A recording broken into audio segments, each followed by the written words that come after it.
कार्य किया। यूपी महिला सामर्थ्य योजना, जिसमें 200 करोड़ से ज्यादा का बजट महिलाओं को उद्यम चलाने के लिए उन्होंने दिया। हमारे देश की, हमारे प्रदेश की महिलाएं अगर उद्यम करना चाहती हैं, एंटरप्रेन्योरशिप करना चाहती हैं, छोटे मोटे उद्योग शुरू करना चाहती हैं, तो उन्हें आर्थिक सहायता देने का कार्यक्रम चलाया।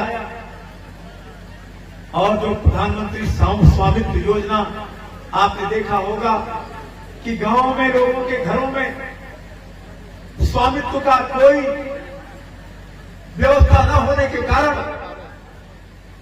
पड़ोस में, अगल बगल के लोगों में आपस में विवाद होते, तो हमारी सरकार ने इन सारे विवादों को दूर करने के लिए स्वामित्व योजना चलाया और हमारी मां बहन बेटियों को ही उस स्वामित्व में सम्मिलित किया। आज अगर घरौनी मिल रही है तो ज्यादातर हमारे माताओं के नाम से मिल रहा है। और उसके अलावा महिलाओं को आर्थिक रूप से समृद्ध करने के लिए समूहों का गठन करने का काम और समूहों के माध्यम से एक बहुत बड़ी धनराशि बहनों तक पहुंचाने का काम हमारी सरकार ने किया। और आज हम इस बात को गर्व से कह सकते हैं कि उत्तर प्रदेश की भारतीय जनता पार्टी की सरकार और केंद्र की मोदी जी के नेतृत्व में भारतीय जनता पार्टी की सरकार देश और प्रदेश के सर्वांगीण विकास का कार्य लगातार कर रही है। आज हमारे सामने हमारी जितनी भी बहन बेटियां यहां उपस्थित हैं, सारी की सारी बहन बेटियों को कोई न कोई आर्थिक योजना का लाभ हमारी सरकार दे रही है और ये निरंतर चलेगा। आज हमारे सामने ये चुनौती फिर से खड़ी है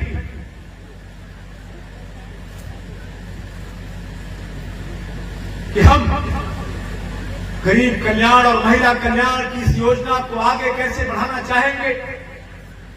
आगे बढ़ाने के लिए हमें क्या करना पड़ेगा। हमारे प्रधानमंत्री जी ने तो अभी मुश्किल से 1 माह पहले आपको और सशक्त करने के लिए विधानसभा और लोकसभा में आपकी संख्या सुनिश्चित करने के लिए अभी नारी शक्ति वंदन अधिनियम लाया और नारी शक्ति वंदन अधिनियम ला करके उन्होंने ये तय कर दिया कि प्रदेश और देश की सरकारों में कम से कम 35% हिस्सेदारी हमारी मां बहनों की, बेटियों की होगी और वो देश का और प्रदेश का कानून बनाएंगी और उनके बनाए हुए कानून से महिलाओं का कल्याण होगा। आपको ये अधिकार हमारे प्रधानमंत्री जी ने दिया, किसी को खबर नहीं थी। प्रधानमंत्री जी जब कोई कार्यक्रम करते हैं, जब कोई योजना लागू करते हैं तो किसी को पता नहीं होता। सांसद जी यहां बैठे हैं, अचानक से सूचना दी गई कि 16 तारीख से लेकर 22 तारीख तक सितंबर के महीने में विशेष सत्र चलेगा और विशेष सत्र में सारे के सारे सांसद राज्यसभा लोकसभा उपस्थित होंगे।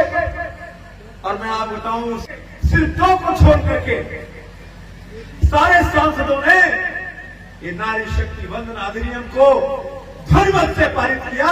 ऐतिहासिक निर्णय हमारे माननीय प्रधानमंत्री जी ने करा करके दिया। और फिर राज्यसभा में यही अधिनियम 100% मतों से पास हुआ। तो आज हमें गर्व है कि फिर से इतिहास अपने आप को दोहरा रहा है। हमारे इतिहास में हमारे देश की नारियों के हाथ में सत्ता होती थी, उन्हीं के मार्गदर्शन में देश चलता था। और आज फिर से एक बार हमारे देश की नारियों के हाथ में सत्ता आने वाली है। और आप ही सबके मार्गदर्शन में देश चलेगा, तो मैं समझता हूं कि जो निर्णय होंगे और बेहतर होंगे और श्रेष्ठ निर्णय होंगे। तो इस बात पर एक बार फिर से माननीय मोदी जी को जोरदार तालियों से धन्यवाद दिया जाए। हमारे सामने फिर से एक चुनौती आने जा रही है। वर्ष 2024 का चुनाव, लोकसभा का चुनाव, जिस चुनाव में आपको तय करना है कि इस देश का प्रधानमंत्री फिर से कौन होगा। इस देश की बागडोर किसके हाथों में होगी। ये आपके सामने अवसर बनने जा रहा है। तो मैं पूछना चाहता हूं और एक छोटा सा दृश्य भी दिखाना चाहता हूं कि आज अगर सामरिक दृष्टि से देखा जाए, पाकिस्तान, बांग्लादेश, चाइना से लेकर के अफगानिस्तान और जितने भी देश के भारत के विरोधी राष्ट्र हैं जो कभी भारत के अंदर घुस करके बड़े बड़े बमफोड़ा करते थे, भारतवासियों की हत्या किया करते थे, क्या आज किसी भी विदेशी की हिम्मत है कि जो भारत के अंदर कोई हमला करने की औकात रखता हो? बोलिए, क्या किसी विदेशी ताकत की हैसियत है? तो ये अगर हुआ है तो माननीय मोदी जी की वजह से हुआ।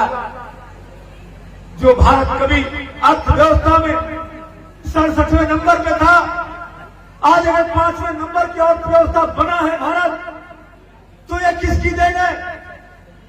माननीय मोदी जी की देन है। आज हमारे प्रदेश में, हमारे देश में किसी परिवार में, कोई गरीब परिवार में भी कोई बीमार होता है और गंभीर बीमारी से भी वो पीड़ित हो, तो उसके जीवन की रक्षा के लिए आयुष्मान कार्ड, जो 5 लाख रुपए तक की दवा का मुफ्त में व्यवस्था करने का आयुष्मान कार्ड अगर किसी ने दिया था, तो कौन है देने वाला? मोदी जी के अलावा किसी ने दिया था क्या? बोलिए माताओं, आज आयुष्मान कार्ड की व्यवस्था अगर करी है, आज हमारे गरीब परिवारों में किसी मां का गहना नहीं बिकता, किसी गरीब का खेत नहीं बिकता, गिरवी नहीं रखा जाता इलाज के लिए, अगर किसी के सामने हाथ पसारना पड़ता। सरकार ने हमारी व्यवस्था बनाई है, आयुष्मान कार्ड बनाया है कि आप किसी भी सरकारी और गैर सरकारी विद्यालय, इस हॉस्पिटल में जा करके अपना इलाज करा सकते हैं। शिक्षा के क्षेत्र में जिन प्राइमरी स्कूलों में हमारे बच्चे सिर्फ नाम लिखाया करते थे, पढ़ने नहीं जाया करते थे, वजीफा लेते थे, उन प्राइमरी स्कूलों का कायाकल्प हमारी सरकार ने किया और कायाकल्प करके आज हमारे जैसे भी परिवारों के बच्चे प्राइमरी स्कूलों में पढ़ने जाने में कोई भी हिचक नहीं करते, क्योंकि वहां पर अच्छी व्यवस्था है, किताबें हैं, ड्रेस है, जूते हैं, शिक्षक है, शौचालय है और मध्याह्न भोजन भी है। हर तरह की सुविधा हमारी सरकार ने दिया है। तो इस प्रकार से हर मोर्चे पर भारतीय जनता पार्टी की सरकार ने अपने देशवासियों के कल्याण का निरंतर काम किया। एक संकल्प जो लिया, बीमारियां अक्सर पीने के पानी से हुआ करती, पीने का पानी हर घर में जल से नल की योजना हमारी सरकार ने दिया। चाहे कर्मा कला हो, चाहे गनवरिया हो, चाहे झुंझा हो, चाहे समदा हो, चाहे मेहदावन हो, चाहे साथा हो, चाहे धनसिंहवा हो, चाहे पघौली हो, चाहे बिलौली हो, चाहे थरौली हो, हर गांव में शुद्ध पीने का पानी 500 फीट पीछे से पानी, शुद्ध पीने का पानी हमारे घरों में पहुंचाने की योजना पे काम हो रहा है। हमारे वाले वर्षों में हर घर तक शुद्ध पेयजल पहुंच जाएगा। तो फिर पीने का पानी जब पहुंच जाएगा तो बीमारियां अपने आप ही रुक जाएंगी। बीमारियों से हम लोग बच जाएंगे। तो हमारी सरकार ने कोई ऐसा विषय नहीं है जिसको छोड़ा, हर विषय पे काम करने का संकल्प लिया है। और मैं पूछना चाहता हूं, हमारे बीच में सभी समुदाय के लोग हैं, हिंदू, मुस्लिम, अगड़े, पिछड़े, दलित सभी समुदाय के लोग हैं। मैं पूछना चाहता हूं, क्या कोई भी व्यक्ति बता सकता है कि जाति और धर्म के आधार पर हमारे उत्तर प्रदेश और केंद्र की सरकार ने किसी योजना में कोई भेदभाव किया है? कोई भेदभाव नहीं किया है। जितना लाभ हिंदू समाज को होगा उतना ही मुस्लिम समाज को, उतना ही दलित परिवार को, उतने ही पिछड़े परिवार को, उतना ही हर परिवार को। अगर वो भारत का निवासी है तो उसे हर प्रकार की सरकार की योजनाओं का लाभ बिना किसी भेदभाव के मिलेगा। ये हमारी सरकार ने, भारतीय जनता पार्टी की सरकार ने व्यवस्था की है।